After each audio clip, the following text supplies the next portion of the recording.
Hello, good afternoon all. My name is Archana Por, lecturer from Program Medical Trust, College of Pharmacy, Shevgaon. Our next second chapter is proteins and their biochemical role.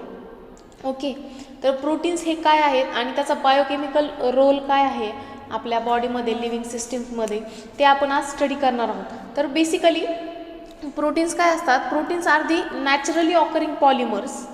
ते polymers आहेत आणि ते proteins जे असतात ते amino ॲसिडचे बनलेले असतात. They are made up of amino acids and they are link together by a peptide bond having high molecular weight biomolecules and they are found in the living systems. Okay, this is the definition of proteins. Proteins हे काय आहेत?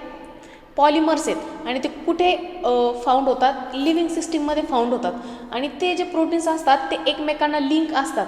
मग ते link कशाने असतात? तर peptide बॉन्डनी ते एकमेकांना लिंक असतात की ज्यांचं मॉलिक्युलर वेट काय आहे? हाय. ओके, तर प्रोटीन्स, आता प्रोटीन्सचे वेगवेगळे फंक्शन्स काय आहेत? Proteins perform different functions in the living system. आता प्रोटीन काय करतं? जे आपल्या बॉडीमध्ये वेगवेगळ्या बायोकेमिकल रिॲक्शन्स होत असतात त्यांना काय करतं? कॅटलाइज करतं. कॅटलाइज म्हणजे काय करतं? प्रोटीन हे हेल्प करतं त्यांना, ह्या ज्या रिॲक्शन्स आहेत त्यांना होण्यासाठी आपल्या बॉडीमध्ये. त्यानंतर आपल्या बॉडीमधले जे मेटाबोलाइट्स आहेत किंवा जो कार्बन डायऑक्साईड असेल, ऑक्सिजन असेल, यांचं जे ट्रान्सपोर्टेशन होत असतं गॅसेसचं, त्यांच्यासाठी काय करतात? प्रोटीन्स हे रिस्पॉन्सिबल आहेत. म्हणजे हे सगळं हेल्प करण्यासाठी प्रोटीन्स काय करतात? हेल्प करतात. त्यानंतर proteins which control the metabolic pathway are called as regulatory proteins. आता जे प्रोटीन्स आपल्या बॉडीमधला जो मेटाबॉलिक पाथवे, जे मेटाबॉलिझम जे होत असतं त्याचा जो पाथवे, हा जो जे प्रोटीन कंट्रोल करतात त्यांना म्हटलं जातं रेग्युलेटरी प्रोटीन्स. ओके, आणि जे प्रोटीन्स की which are responsible to protect from the infection and other toxic substances are called as antibodies or defense proteins. आता जे प्रोटीन्स आपल्याला इन्फेक्शनपासून प्रोटेक्ट करतात आणि जे अदर टॉक्सिक सबस्टन्सेस असतात त्यांच्यापासून आपल्या बॉडीला प्रोटेक्ट करतात त्यांना काय म्हटलं जातं? अँटीबॉडीज म्हटलं जातं, किंवा we could say that defence proteins.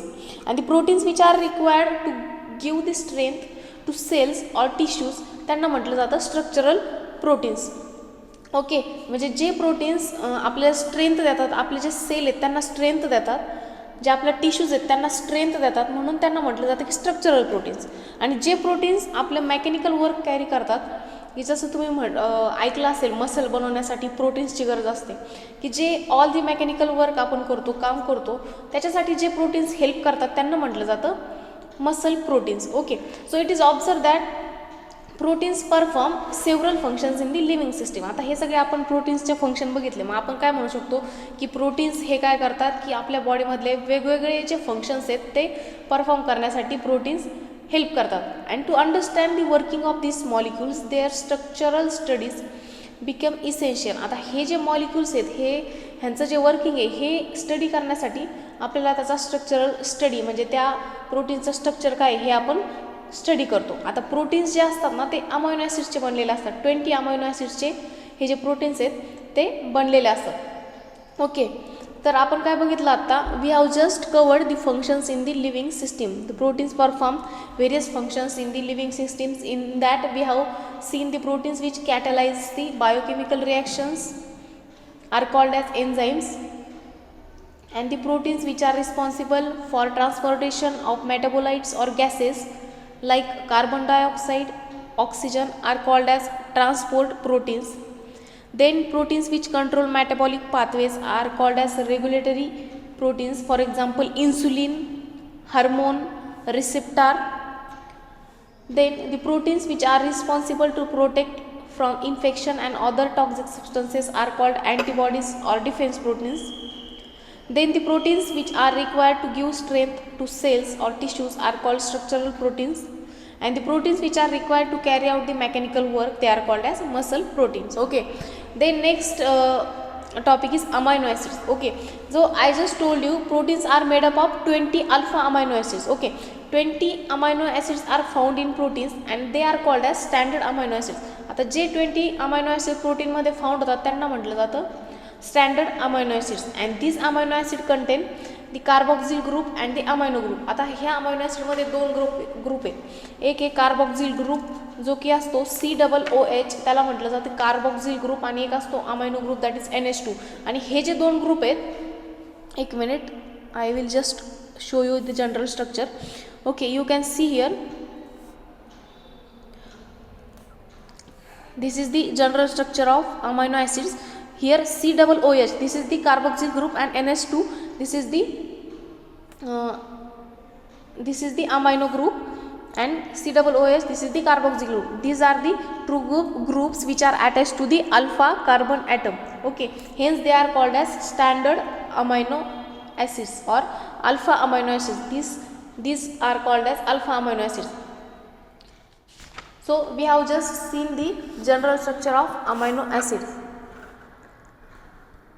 Then this is the classification of amino acid, and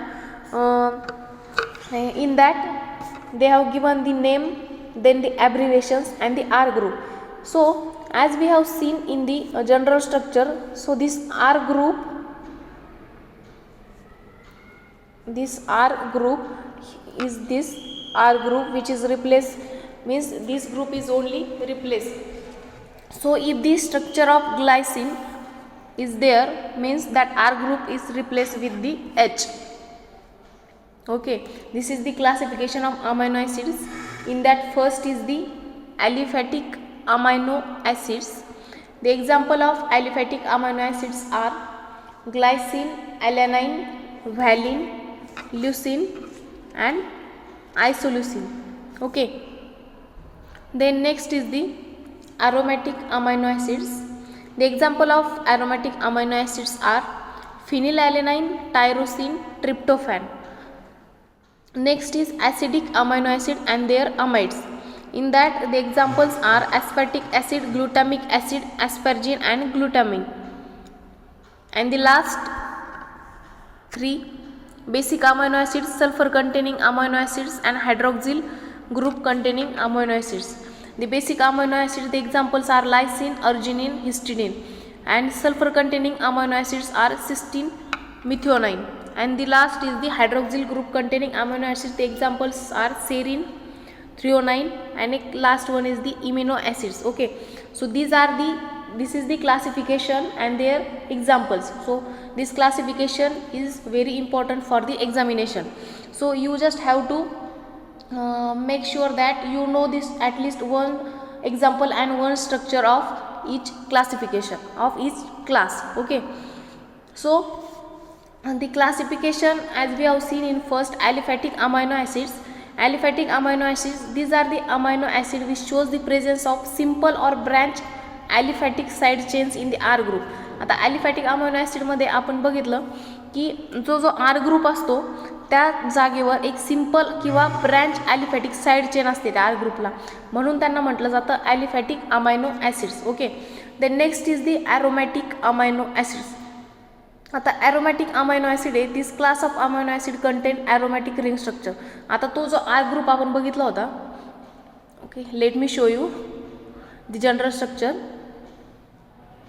okay, so this R group, आता ॲरोमॅटिक अमायनो ॲसिडमध्ये काय असतं, ह्या आरच्या ऐवजी ॲरोमॅटिक रिंग असते, म्हणून means this R is replace with the aromatic ring, hence this class is known as aromatic amino acids. Okay, then next is the acidic amino acids. The amino acids in this class containing carboxyl acid group in the substituent of R group. The examples are glutamic acid and asparagine.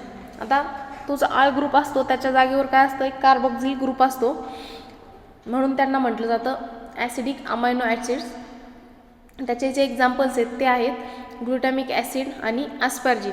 आता तुम्ही ह्याचे जे structure आहेत ते मी आत्ता जे classification तुम्हाला दाखवलं तिथे तुम्ही बघू शकता.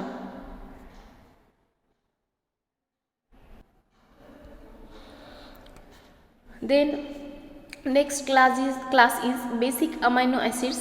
20 amino acids are basic in nature. There's an example like histidine, lysine and arginine.